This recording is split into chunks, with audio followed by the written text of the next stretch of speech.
How to use Discord for streaming.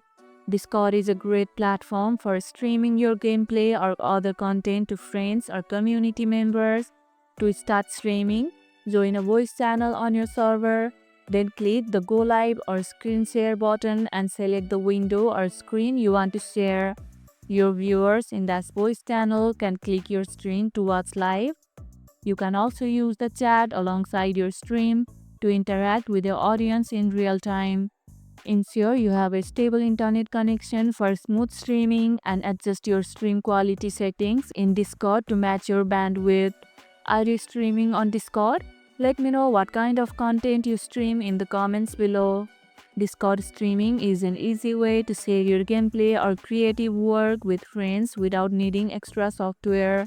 And if this video helped, hit the like button, share it, subscribe, and leave a comment. Thanks for watching, and I'll see you in the next one.